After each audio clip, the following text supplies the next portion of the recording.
अस्सलाम वालेकुम नाज़रीन, मैं हूं असद अली तूर अपने प्रोग्राम असद तूर अनसेंसर्ड में। आज हम जो प्रोग्राम करने जा रहे हैं ये कराची की शहरी सियासत में जो अल्ताफ हुसैन है, आप कह लें कि ये उनकी वापसी हुई है। ये नहीं कि उन्होंने कोई इलेक्शन लड़ा है, लेकिन उनकी वापसी इस तरह से हुई है कि उन्होंने साबित किया है कि वो अब भी कराची की शहरी सियासत में वोट बैंक का रुख बदल सकते हैं। वो एमक्यू पाकिस्तान जो अब कहलाती है, उसके लिए अब भी अगर कोई डिसाइसिव फैक्टर है तो वो लंदन में बैठे हुए अल्ताफ हुसैन ही है। वो चाहे तो एकदम से, जिसे कहते हैं ना, आप किसी की ऑक्सीजन खींचते हैं, तो वो एमक्यूएम के अंदर से ऑक्सीजन खींच सकते हैं जब चाहे लंदन में बैठ के। और उसका अमली मुजाहरा हमने कल एनए 240 में होने वाले ज़िमनी इंतखाब में देखा, जहां पर टीएलपी से बमुश्किल एमक्यूएम 40 से 50 वोटों की लीड से जीत पाई। और मैं क्योंकि कराची की शहरी सियासत को बेहतर नहीं समझता, तो मैं सारा दिन जब रिजल्ट रात को आ रहे थे, मैं सोचता रहा कि शायद ये जो महंगाई फैक्टर है उसने एमक्यूएम को जिसे कहते हैं नुकसान पहुंचाया है। और एक रिलीजियस पार्टी जिसको मुझे मानना चाहिए, मैं उसको एक एक्सट्रीमिस्ट पार्टी मानता हूँ, टीएलपी को बूस्ट दिया है। लेकिन शाम को खुर्रम हुसैन मेरे फेवरेट इकोनॉमिस्ट भी हैं, उन्होंने ट्वीट किया कि ये शायद जो औरंगजेब फारूकी साहब जो कालेदम अहले सुन्नत वल जमात के रहनुमा हैं, उनका जो वोट बैंक था वो टीएलपी को चला गया है। तो उनसे डिसएग्री किया नेमत खान साहब ने, हमारे साथ मौजूद हैं, सीनियर जर्नलिस्ट है कराची के, कराची की शहरी सियासत को, इलेक्टोरल सियासत को बहुत अच्छा समझते हैं। तो इन्होंने कल उनसे डिसएग्री किया और फिर आज इन्होंने एक बहुत ही फैसिनेटिंग एक थ्रेड डाला जिसमें इन्होंने एक्सप्लेन किया कि किस तरह से ये वोट बैंक एकदम से नीचे गिरा, टर्नआउट इतना लो क्यों रहा, उसमें किन किन फैक्टर्स ने रोल अदा किया, उसमें इन्होंने सारा एक्सप्लेन किया। तो मैंने सोचा कि इतना जबरदस्त चीज है ये, कि ये सिर्फ मेरी जैसे एक आम सहाफी की अंडरस्टैंडिंग की बात नहीं है, ये आम आदमी को पता चलना चाहिए कि कराची में क्या हो रहा है।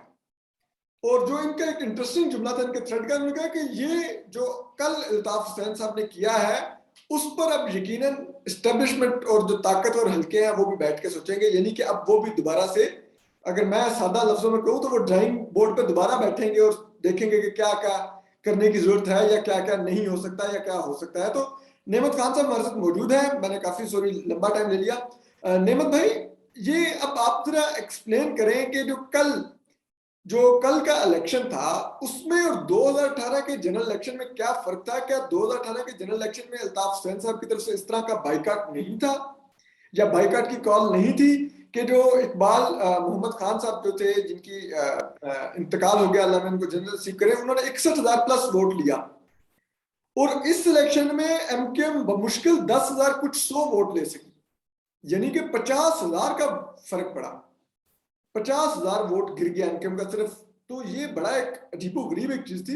ये कैसे ये हुआ? काइंडली अगर आप थोड़ा एक्सप्लेन करें 2018 और 2022 के जिमनी इंतखाब में, अगर आप एक्सप्लेन कर सकें।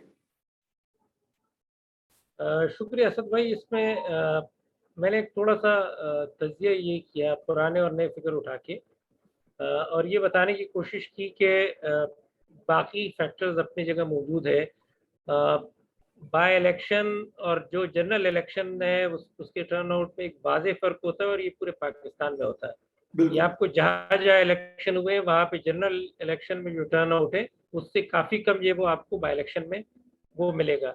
ठीक है, उसके अलावा और भी ये वो फैक्टर हो सकते हैं, जैसे मतलब वो आप जो वर्किंग डे पे, वीक डे पे आप इलेक्शन करवाएं, और फिर खास ऐसे हल्के में जहाँ से जो लोग हैं उनका रोज़ाना यानी उनके जॉब्स और ये वो फैक्ट्रियों में और मजदूरी पे ये वो गुजर गुजर बसर हो, तो वहाँ पे वो वाले सारे फैक्टर्स हैं। लेकिन एक फैक्टर जो मैंने जिसकी तरफ निशानदेही की, जो बहुत ज़्यादा फ़र्क है यहाँ पे, जिस तरह आपने भी बताया, क्योंकि 50,000 का तो सिर्फ जो एमक्यूएम का फ़र्क है, ओवरऑल जो रेशो है, टर्नआउट है, वो कुछ 37% था, और वो एमक्यूएम की वजह से था। वो 2018 आके में रुका 37% था। 37% के आसपास था। ठीक है, और अब वो जाके वो आया है उस पे 8.38 पे। आपका कोई जो ओवरऑल रेशो है वो 8 जी 8.38 है, और जो खवातीन में फिर जो वो रेशो है वो उससे भी कम है। 5.40 ये आपने वाला जो ट्वीट फर्क है की थी। पाँच पाँच जी 5.40 है, तो वो जो फर्क है जी ये जाहिर सी बात है उसकी वजूहत है, और वजूहत एक तो ये कि मैं और आप जो सोशल मीडिया को जो वो फॉलो करते हैं और हम देखते हैं, तो हमें नजर आया कि एक बहुत वाज़ेह तौर पे जो कैंपेन हमें पहले नजर नहीं आई थी, बाइकॉट की इस तरह की कॉल और उसको जो बाकायदा ट्रेंड चला के चलाना, और उसमें बहुत सारे लोग ना हमारे जो वो ऐसे लोग जो हमें नजर आते हैं रोजमर्रा की जिंदगी में, वो भी मौजूद है वहाँ, उनकी निशानदेही करना और उनको जो वो बताना जो शायद मुनासिब नहीं होगा, लेकिन वो लोग भी नजर आए कि जो मतलब आप जो बता रहे हैं, जिनका कराची में वजूद है वो भी इस ट्रेंड में शामिल थे। उसके जी अलावा जी, जो जी जी जो हमारी बात हुई मैं थोड़ी सी एमक्यूएम आपकी के। बात में ऐड कर दूं व्यूवर के अंडरस्टैंडिंग के लिए, कि नेमत खान साहब बता रहे हैं कि 2018 में इस तरह की कॉल नहीं थी, इस तरह के सोशल मीडिया पे कैंपेन नहीं थी जो अल्ताफ हुसैन साहब ने इस दफा 2022 में ज़िमनी इंतखाब में बायकाट इलेक्शन की वो कैंपेन चलवाई, और उसमें ना सिर्फ बाहर से बैठे हुए उनके लोगों ने काफी ज्यादा उसमें शिरकत की, बल्कि कराची में भी जो लोग थे वो सोशल मीडिया पे उस कैंपेन के हक में ट्वीट्स कर रहे थे। वो एक कैंपेन चल रही थी सोशल मीडिया में। जी सॉरी नेमत भाई, कंटिन्यू। जी बिल्कुल, तो ये कैंपेन चल रही थी। उसके अलावा जो हमारी बात हुई उससे ने कई एमक्यूएम के लोगों से, एमक्यूएम जो जिसको एमक्यूएम लंदन कहा जाता है, जो अल्ताफ हुसैन जिसको लीड करते हैं, जी जी तो उसके कुछ रहनुमाओं से बात हुई। उन्होंने कहा कि वाज़ेह तौर पे है वो नहीं चाहते कि 2 पॉलिटिकल पार्टीज़ जो है वो कराची की सतह पे जो अल्ताफ हुसैन को माइनस करने के लिए उनके ख्याल में लॉन्च की गई थी, एमक्यूएम पाकिस्तान और पीएसपी, उनको कोई वोट दे, और चाहे कोई जीते हारे उससे कोई सरोकार नहीं, लेकिन लोग ना निकले और उनको वोट ना दे। तो ये एक मैसेज डिलीवर हुआ है, और उस पे जो उनके वोट कम हुए। मैंने मतलब आपको बताता चलूँ कि इस्लामाबाद में हमारे रिपोर्टर है, दोस्त है रूहान अहमद, उन्होंने ये ट्वीट की कि उनके कुछ रिश्तेदारों ने, चूंकि उनका ये हल्का है, वो इस हल्के में पैदा हुए, उनके अच्छा वालिद साहब इस हल्के में पैदा हुए, तो वो उन कुछ रिश्तेदारों ने बताया, वो ट्वीट के अंदर है, वो मौजूद है कि हमने जो वो एमक्यूएम के बायकाट की कॉल पे जो वो लब्बैक कहते हुए वोट नहीं डाला, उसकी वजह से। तो ये सारे फैक्टर्स थे, और उसकी वजह से जो एक कमी देखने में आई ये। और आपने शुरू में बात की कि ये यकीनन वो हल्के जो अल्ताफ हुसैन को माइनस करना चाहते थे, या वो पार्टी, वो पॉलिटिकल पार्टी जो उनके मुकाबले में आके खड़ी थी, तो उनके लिए बहरहाल वो इस पे सोचेंगे, और उन्होंने इस पे सोचना शुरू किया होगा। वो भले इसका इज़हार ना करें, लेकिन ये है कि ये सोचना शुरू कर दिया होगा कि ये किस तरह है और उसको किस तरह रोकेंगे। इसको मेरा ख़्याल ये है कि जो मुक़्तदिर हल्के हैं वो ज़ाहिर-सी बात है लॉ एनफोर्समेंट जो है, और जिस तरह उन्होंने अल्ताफ हुसैन को माइनस किया था, या अ, वो लोग जो एमक्यूएम को, जो अल्ताफ हुसैन का जो फैक्शन है जो ओरिजिनल एमक्यूएम में, उससे ताल्लुक़ पे अगर कोई एक्टिविटी करते तो उनको उठाया जाता है, तो उस तरह की चीज़ें हो सकती है, कोई क्रैकडाउन हो सकता है। जहाँ तक एमक्यूएम पाकिस्तान का है, पीएसपी मेरा ख़्याल है वो कोई ज़्यादा उसको फ़िक्र है भी नहीं, और उसको बहुत ज़्यादा, तो उनकी इतनी वोटें थोड़े वो कम हुए, तो वो अगर आप बाई इलेक्शन और जनरल इलेक्शन का वो करें, मुवाज़ना करें, तो आपको वाज़ेह हो जाएगा कि उनके लिए कोई फ़र्क नहीं है। एमक्यूएम के लिए फ़र्क है, बहुत बड़ा फ़र्क है, और उसपे वो सोचेंगे कि वो किस तरह अपने लोगों से राब्ता करें, क्या-क्या चीज़ें उन्होंने रिसेंटली की, जो पीपल्स पार्टी के साथ मुआहदा है, जो हुकूमत में गए, उसपे जो वादे किए थे, क्या उन पे अमल दरामद हुआ, नहीं हुआ? क्या वो चीज़ें जो वो ले पाए, क्या वो चीज़ें जो नहीं ले पाए? यानी मतलब जैसे शुरू में हमारी बात होती थी, तो एमक्यूएम के पाकिस्तान के जो रहनुमा है, वो ये कहते थे कि हमने जो बुनियादी मुतालबात है, वो ये है कि वो मिसिंग पर्सन्स है और दफ़ातर का खुलना है। फिर जब रिटर्न मुआहदा आया, तो उसपे एक लंबी तफ़सील थी, लेकिन ये है कि वो बाद में एमक्यूएम पाकिस्तान ने और पीपल्स पार्टी दोनों ने इसकी तस्दीक की कि गवर्नरशिप का मुतालबा जो था, या ओहदों का जो मुतालबा था, वज़ारतों का, वो उसपे जो वो शामिल था, उस मुआहदे के अंदर। तो लोग ये देख रहे हैं कि ये चीज़ें तो हो रही है, मतलब गवर्नरशिप के लिए बात हो रही है, इस तरह की चीज़ों के लिए बात हो रही है। तो वो जो बुनियादी इश्यूज़ है, वो उस पे क्या कुछ हो रहा है। और देखिए एक नेचुरल अलायंस है, अगर आप देखिए, आप पूरा पैटर्न उठा के 25 साल में एमक्यूएम जब अल्ताफ हुसैन उसकी क़यादत करते थे, जब ये धड़ेबंदी नहीं हुई थी, तो ये बाकायदा पीपल्स पार्टी के साथ जो वो 2008 से मुस्तकिल ये रही है उसमें इत्तेहाद में। लेकिन जैसे ही इलेक्शन के दिन करीब आते थे, हम देखते थे कि एमक्यूएम जो वो कोalition गवर्नमेंट से निकल जाती थी। उसकी 2 वजूहात होते थे। पहली वजह तो ये होती थी कि वो उसके नतीजे में उनको अपोजिशन लीडर मिल जाता था, तो आगे जो केयरटेकर गवर्नमेंट आनी होती थी तो वो फिर वही 2 पॉलिटिकल पार्टी जो इत्तेहादी होते थे मोस्ट ऑफ द टर्म, वो आके फिर जो है वो तय करना शुरू कर देते थे, और जो अपोजिशन में होते थे वो ऑटोमेटिकली आउट हो जाते थे। दूसरा ये होता था कि फिर पीपल्स पार्टी और एमक्यूएम का जो एक दूसरे के अगेंस्ट वोट है। पीपल्स पार्टी अगर इलेक्शन से कुछ दिन पहले या इलेक्शन के दौरान एमक्यूएम को बुरा भला नहीं कहेगी, तो उसको कहाँ से वोट मिलेंगे, और इस तरह एमक्यूएम अगर ऐसा नहीं करेगी तो कैसे मिलेंगे। तो ये जो दोस्ती है इसने भी नुकसान उठाया, और ये चीज़ भी एमक्यूएम लंदन ने जो आगे मैसेजेस किए लोगों को बताया, तो इस चीज़ के ज़रिए केश करने की कोशिश की कि किस तरह एमक्यूएम ये पीपल्स पार्टी के करीब आई है, जो एक तरीके से कराची के लोगों के लिए आप इसको जो अनफॉर्चुनेट कहें या कुछ भी कह लें, लेकिन ये कि एक राइवल के तौर पे जो उसको पेश किया गया है, और अब ये लोगों ने उसको राइवल समझा है। अच्छा, नेमत भाई, एक चीज और मेरे जैसे आम एक सहाफी के लिए जो कराची की शहरी सियासत को इतना समझता, मेरी अंडरस्टैंडिंग के लिए भी, और जो व्यूअर हमें देख रहे हैं उनकी अंडरस्टैंडिंग के लिए भी, अगर आप जरा समझा पाए कि इसका मतलब है कि अल्ताफ हुसैन साहब अभी भी कराची की जो हमारे उर्दू स्पीकिंग बहन भाई हैं उनमें इतना असर और रसूख रखते हैं, उनके लिए इतनी मायने रखते हैं वो, कि अगर वो अगले जनरल इलेक्शन में, अगर जिस तरह की एनए 240 के लिए उन्होंने कैंपेन करवाई बायकाट की, अगर वो ये बायकाट की कैंपेन करवा दें कि पूरे कराची और हैदराबाद में नहीं वोट करना उर्दू स्पीकिंग लोगों ने बाहर निकल के, तो एमक्यूएम का क्या हाल होगा? जो एमक्यूएम पाकिस्तान है, जिसकी खालिद मकबूल सिद्दीकी साहब, आमिर खान साहब और ये सब लोग नुमाइंदगी कर रहे हैं, ये फेसेस हैं उनके, तो ये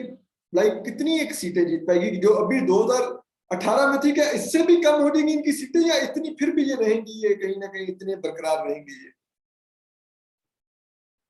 देखिए, इसमें जहाँ तक अल्ताफ हुसैन फैक्टर का ताल्लुक है, तो वो बिल्कुल यकीनन उसका असर पड़ेगा, लेकिन अगर हम ये कहें कि अगर अल्ताफ हुसैन साहब या उनकी पार्टी अगर बाइकआउट की कॉल दे दें और उसके नतीजे में एमक्यूएम का वोटर बिल्कुल ही ना निकले या बिल्कुल सफाया हो जाए, तो ये मेरा ख्याल है मतलब मुनासिब बात नहीं होगी। मतलब ठीक है। हम ऐसा शायद मुश्किल है कि हम ये कहें, या ये मुश्किल है कि ये हो। लेकिन ये कि फ़र्क पड़ेगा, फ़र्क पड़ा है, फ़र्क आगे भी पड़ेगा, लेकिन एक और फैक्टर है कराची के अंदर से जो एमक्यूएम जिस तरह माइनस हुई थी।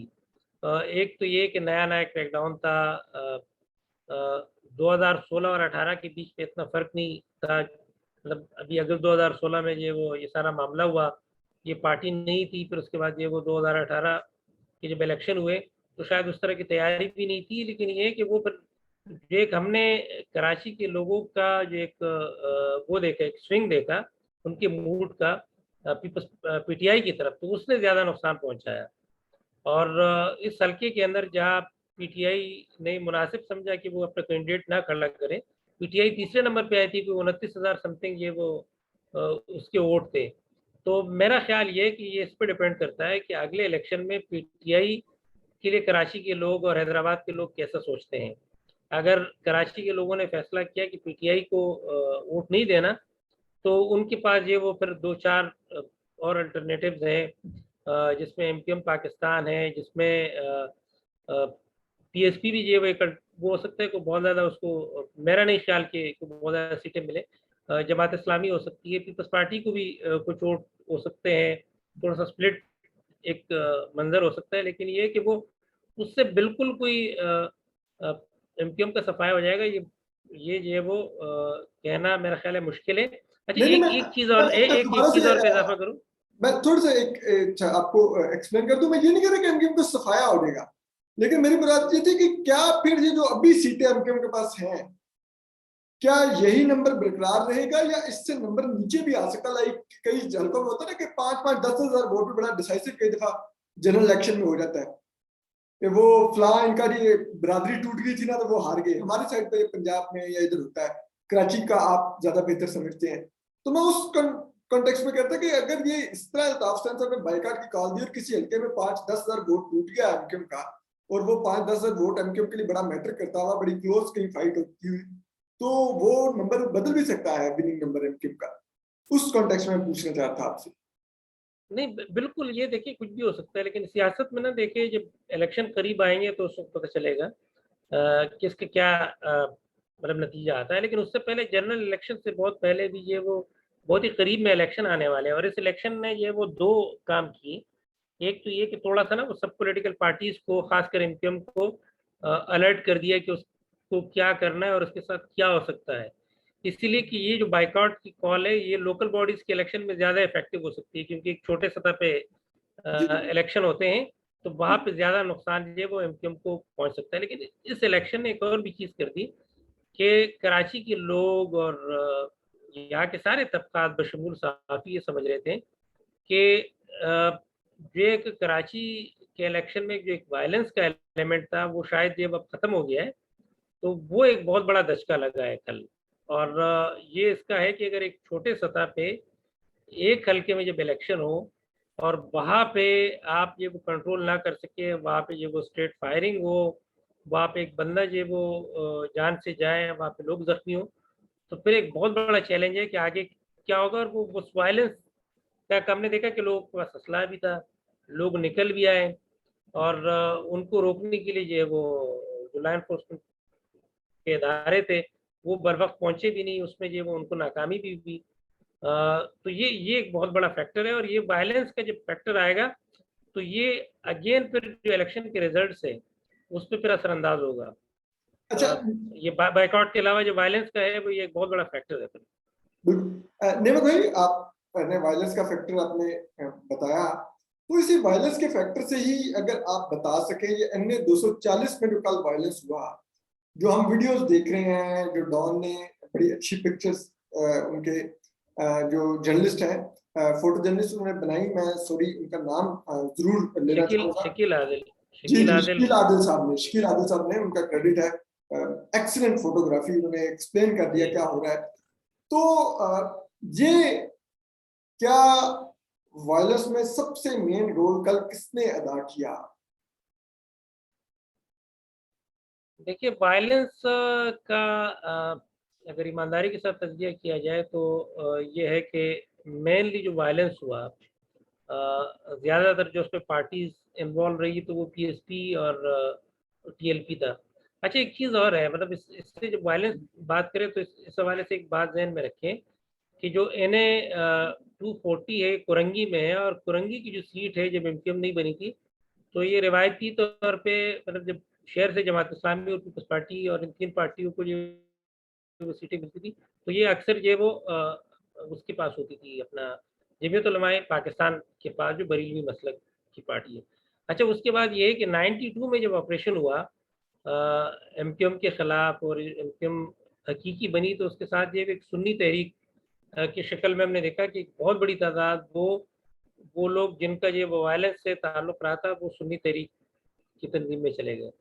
तो वो सुन्नी तहरीक का जो है वो वहाँ पे वजूद है और ये जब बरेलवी जो पॉलिटिकल पार्टीज़ है मेनस्ट्रीम पॉलिटिकल पार्टी जैसे जमीयत उलमा पाकिस्तान की डिफरेंट फैक्शन है, जब ये नाकाम हुई अ, ये अपना जो मसलक है ज़ाहिर सी बात है सवाद-ए-आज़म कहा जाता है कि पाकिस्तान का सबसे बड़ा मसलक है बरेलवी। जब इन्होंने कोई ये वो परफ़ॉर्मेंस नहीं दिखाई और ऐसे में ये वो फिर टीएलपी आया, तो वो सारे बरेलवी फिर उसमें आ गए। यानी उसमें आपको वो लोग आ गए कि जो हज़ारों मतलब लिटरली हज़ारों गज़ में यानी कई हज़ार गज़ के बंगले में रहने वाले ताजिर भी है अरबों-खरबों वाले लोग भी हैं और वो इन तबक़ात से जो बहुत ही कमज़ोर और पसमानदा इलाकों से ताल्लुक़ रखने वाले लोग हैं, जिनका कहीं न कहीं जो है वो वायलेंस में इस्तेमाल किया गया था। वो भी जो है वो उसमें आए हैं। वो मुख़्तलिफ़ प्लेटफ़ॉर्म से सुन्नी तहरीक से और दीगर पार्टियों से तो वो मौजूद थे और वो वाला बड़ा जो है वो फैक्टर इसीलिए कि वो जो तस्वीरें चली और कुछ वीडियो सामने आई है तो उसमें उनके हाथों में भी टीएलपी के कारकुनों के हाथों में भी असला देखा गया है। जी। और ये बड़ा फैक्टर है उसमें क्योंकि मैं वो जो वायलेंस वाला एरिया है मैंने कवर नहीं किया तो मुझे नहीं अंदाज़ा कि किस-किस के हाथ में था लेकिन जो तस्वीरों के हिसाब से हम देख रहे हैं, हम बड़ा क्लियरली उनको आइडेंटिफ़ाई कर सकते हैं कि इसमें टीएलपी जो है वो एक नया वायलेंस का जो है वो फैक्टर है जो खतरनाक हो सकता है। ठीक है। वो मैंने जो कुछ वीडियोस देखी उसमें वो लब्बैक या रसूलुल्लाह के नारे लगाकर अपने ही साथियों पर, जो शहरियों पर, जो जाहिर बात है हम सारे मुसलमान हैं, ये मुझे कुछ समझ नहीं आई कि आप लब्बैक या रसूलुल्लाह का नारा लगा के दूसरे मुसलमान साथियों को, पाकिस्तानी शहरियों को आप गोलियां सीधी मार रहे हैं। तो खैर अच्छा, अच्छा, ये वो मैं थोड़ा सा एक वजाहत सॉरी वो कर दूं। उसमें एक ये है कि अगर आप देखें तो इनके है एक मौलाना अल्लामा गुलाम बगदादी साहब है, कोई इनके सेंट्रल लीडर है, उनकी गाड़ी पे भी कल गोली लगी है। तो मतलब ऐसा नहीं है कि खाली इन्होंने गोली चलाई है, गोली कहीं और से भी चली है। बिल्कुल बिल्कुल ठीक है, यकीनन एकतरफा नहीं होगी। जब एक दफा फायरिंग शुरू हो जाए तो फिर वो एकतरफा तो नहीं रहती ऐसे मौके पर, कम से कम हमने कभी नहीं देखी जब भी कोई फ्री कैन खासतौर पर पोलिंग में लड़ पड़े।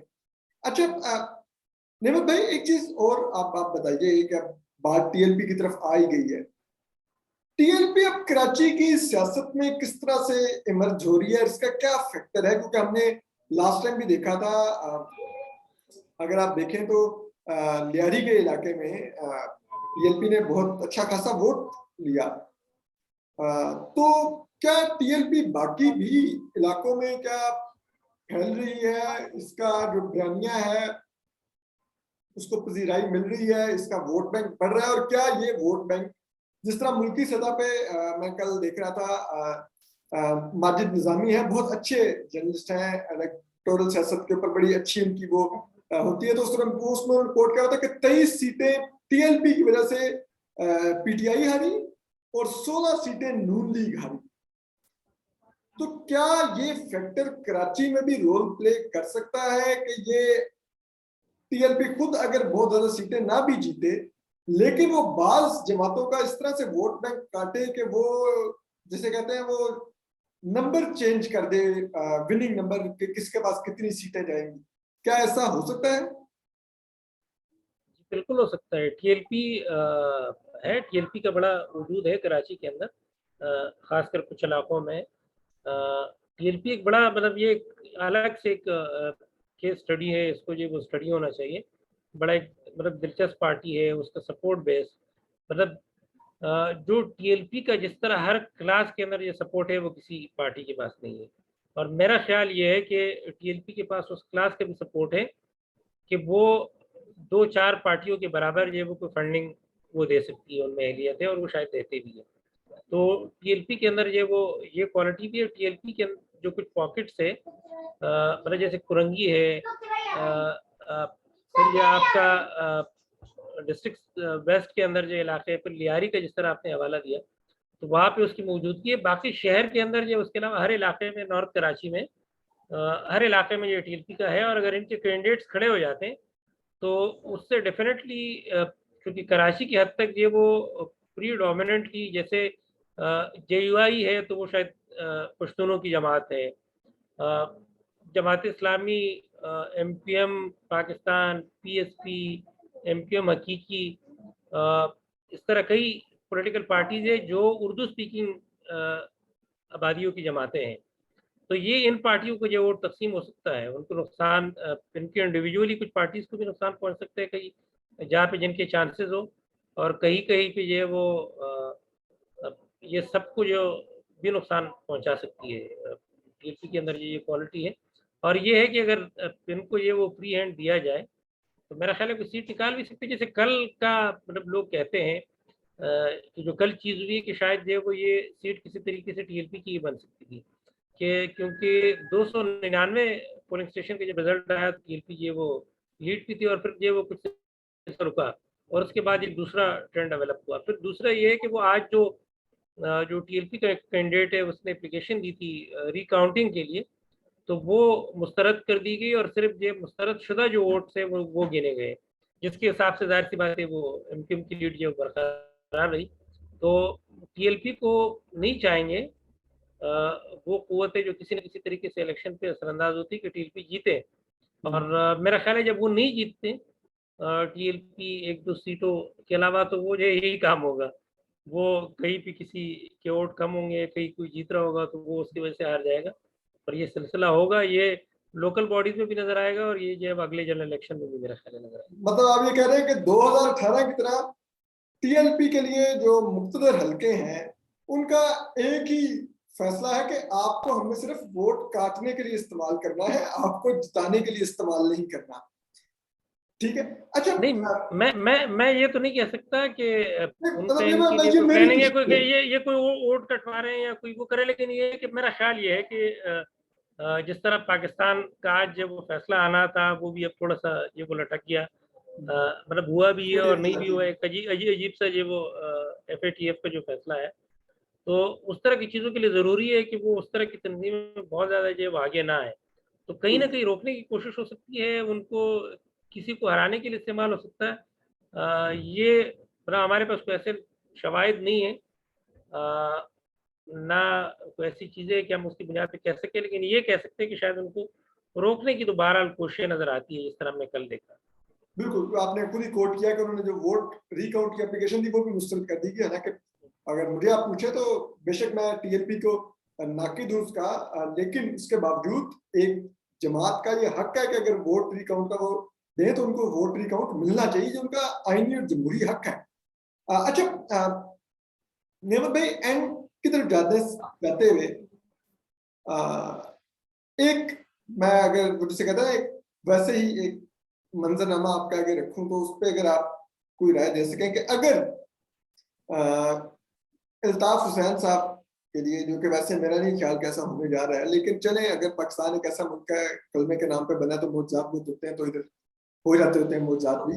तो अगर अल्ताफ हुसैन साहब की कोई इस्टेब्लिशमेंट से सुलह सफाई कुछ भी कल को फिर दोबारा से एक पीपल्स पार्टी को कट टू साइज करने का फैसला होता है, या कोई भी मुल्की सियासत में एस्टेब्लिशमेंट को एलाइज चाहिए होते हैं दोबारा से, तो जाहिर बात है MKM जब तक अल्ताफ हुसैन साहब थे उन्होंने प्रो एस्टेब्लिशमेंट पॉलिटिक्स की। 2013 के बाद उनकी बिगड़ी, अदरवाइज तो प्रो एस्टेब्लिशमेंट पॉलिटिक्स की MKM ने थ्रू आउट। तो अगर वो वापसी होती है और अल्ताफ हुसैन साहब अगर आते हैं कराची की सियासत में वापस, मतलब पाकिस्तान नहीं लेकिन कराची की सियासत में वापस आते हैं, तो क्या MKM का जो कमबैक होगा, जो अभी चंद सीटों की जमात रह गई है इस इलेक्शन में, वो जमात जो कराची में ऑलमोस्ट क्लीन स्वीप किया करती थी, तो क्या ये वापस उसी जगह पे जाके खड़ी हो जाएगी कि क्लीन स्वीप वाली जमात होगी, वोटर चार्ज होगा, बड़े बड़े जलसे हुआ करेंगे, और जिसे कहते हैं वो पोलिंग स्टेशनों के अंदर वो चाहे किसी भी सूरत में लेकिन भरे हुए वो डब्बे निकला करेंगे MKM के वोटों से, क्या उसी दौर में लौट जाएगी MKM? देखिए, फ़र्क पड़ेगा, अल्ताफ हुसैन साहब अगर वापस आते हैं तो यकीनन MKM फिर ये एक मेजॉरिटी पार्टी होगी, लेकिन कराची के पॉलिटिक्स के डायनामिक्स थोड़े से चेंज हो गए हैं। सही इन सालों के अंदर जो एक ये है कि डिलिमिटेशन हुई है जिस पे MKM के तहफ़्फ़ुज़ात है और वो कभी दूर नहीं होते। अच्छा, एक वक़्त में ऐसा था कि MKM भी ऐसी डिलिमिटेशन करती थी कि मतलब जैसे मैं एक छोटी-सी मिसाल दूँ, बात लंबी हो जाएगी, लेकिन जैसे एक नॉर्थ नाज़ाबाद का इलाका है, तो नॉर्थ नाज़ाबाद के साथ जो है वो बजाय उसके कि नॉर्थ नाज़ाबाद एक पूरा हल्का होता, उसको इस हिसाब से काटते थे कि वो पहाड़ी की दूसरी तरफ जो मंगूपीर का इलाका है, कस्बा कॉलोनी है, बनारस है, जो पश्तून और नॉन महाजर आबादी होती थी, कि वो तक़सीम हो जाए। कि अगर पहाड़ी अगर हल्के के वो होती अपना लिमिट होती, तो फिर उसके बाद ये उस तरफ जो है वो कोई शायद पश्तूनों की कोट एक सीट ये वो ज़्यादा निकल जाती। जिस तरह लांडी में जो ये औरंगज़ेब साहब फ़ारूकी साहब की जो वो सीट है, जो ANP भी माज़ी में जीती है, तो वो उसके साथ ये हुआ है कि उस NA की जो सीट है, वो हर जगह ये उसूल होता है, आप पूरे पाकिस्तान में देखिए कि 2 PS को मिला के एक NA बनता है। लेकिन वहाँ पे ये हुआ है कि 1 PS को ना 2 NA में तक़सीम किया गया है। उसका आधा हिस्सा जो है वो ये जो मौजूदा हल्का है इसमें आया और आधा हिस्सा कहीं और चला गया। तो ये मतलब माज़ी में भी होता रहा है और अब भी चेंज हुआ और बहुत बड़ी तादाद में जो है वो अब सिंधी जो कम्युनिटी है वो भी कराची के अंदर आई है, मज़ाफ़ात के अंदर। फिर ये है कि कुछ जो मौजूदा दौर में आप उसको भी नज़रअंदाज नहीं कर सकते, जिस तरह जमात इस्लामी के जो मौजूदा लीडर है हाफ़िज़ नईम रहमान साहब, उन्होंने जिस तरह इश्यूज़ की पॉलिटिक्स की है, तो उन्होंने भी ये अपना अपनी जगह बनाई है। अब उसका टेस्ट होगा अगले ये लोकल बॉडीज़ के इलेक्शन में। वो भी रीगेन कर सकते हैं। PTI बहरहाल इसका ख़ात्मा होगा भी, तब भी इसका जो वो प्रेज़ेंस रहेगा कहीं न कहीं, ये वो कुछ उससे ये निकालेगी सीटें। PMLN के जो वो पॉकेट से जहाँ पे पंजाबी और हज़ारा के ज़्यादातर लोग हैं, मिक्स आबादी है, तो वहाँ पे उनकी भी चांसेस हैं। तो ऐसा नहीं है कि वो जो अगर वो 42 सूबाई असेंबली की सीटें हैं, तो उसके अंदर जो वो 40 एमपीएम ले जाएँ। अब ये होगा कि वो एनए की 21 में 4 नहीं होंगी, 10-12 होंगी, 7-8 होंगी, इस तरह की सीटें होंगी और ये अगर अल्ताफ हुसैन साहब आए तो यकीनन इसी तरह का सीन होगा। और जो उर्दू स्पीकिंग आबादी है वो तो ज़ाहिर सी बात है, इश्यूज़ है, इश्यू मसला पता है क्या है कि आपने जो जिन मसाइल को देखते हुए और जिन इश्यूज़ को देखते हुए अल्ताफ हुसैन साहब ने पार्टी बनाई थी, वो इश्यूज़ अपने मतलब हम मसाइल को तो हल नहीं करते, हमने उन मसाइल के बल पे खड़े होने वाली जमातों के मैनेजमेंट करते हैं, वो मसाइल हल नहीं है। अगर महरूमियाँ रहेंगी कराची की आबादी को आपने कि वो बहुत ज़्यादा कम काउंट किया है, वहाँ के लिए वसाइल नहीं है या रोड नहीं है, बेसिक चीज़ें नहीं है, तो वो इन मसाइल के ऊपर जो वो फिर लिसानियत ज़ुबान की बुनियाद पे जो वो बात होगी और फिर जो वो लोग जो वो वोट दे सकते हैं उस तरह। तो फैक्टर्स मौजूद हैं, लेकिन ये है कि वो लैंडस्केप थोड़ा-सा वो चेंज हुआ है, कुछ जो वो एक बुनियादी तब्दीली आई है, तो वो भी मद्देनज़र रखें और इन सारों को देखते हुए ये है कि अब वो अ, 2016 से पहले वाली पोज़ीशन तो नहीं होगी, लेकिन अल्ताफ हुसैन साहब के आने से बहुत ज़्यादा बेहतर होगी और ये बाकी पार्टियों का मेरा ख़्याल है तकरीबन ही फिर सफाया हो जाएगा। जो मतलब एमक्यूएम की जो दड़ है, उनका ठीक तकरीबन सफाया हो जाएगा। ठीक है, मतलब आप ये कह रहे हैं कि अल्ताफ हुसैन साहब वापस आते हैं और वो अपने फैक्शन से इलेक्शन लड़ते हैं, तो एमकेएम के जो जितने धड़े एमकेएम के अंदर से निकले हुए हैं, चाहे पीएसपी है या एमकेएम पाकिस्तान है या ये एमकेएम हकीकी है, they all their party will be over. जी, बिल्कुल एमक्यूएम हकीकी तो मेरा ख़्याल है अभी इतना वो नहीं है और फिर पीएसपी भी अपनी जगह नहीं बना सकी है। बिल्कुल। वो मतलब आज तक जो हम अगर इलेक्शन का वो जायज़ा लें तो वो जगह नहीं बना सकी, तो एमक्यूएम पाकिस्तान ये बड़ा फैक्टर है। एमक्यूएम पाकिस्तान के अंदर एक और धड़ा है फारूक सत्तार साहब की सूरत में जो अलग हुआ था। लेकिन ये है कि जो लीडरशिप खालिद मकबूल सिद्दीकी साहब के पास है, आमिर खान साहब के पास है, इस पार्टी की बात कर रहा हूँ कि ये अल्ताफ हुसैन का आना इनके लिए खतरे की बायस हो सकता है, ये मैटर करते हैं। बाकी मेरा ख्याल ये है कि बहुत ज़्यादा मैटर नहीं करते। बिल्कुल ठीक है, मतलब ये जो मेन जो अभी धड़ा एग्जिस्ट कर रहा है एमकेएम पाकिस्तान की सूरत में, ये अल्ताफ हुसैन धड़े का सामना नहीं कर पाएगा अगर अल्ताफ हुसैन साहब की वापसी होती है।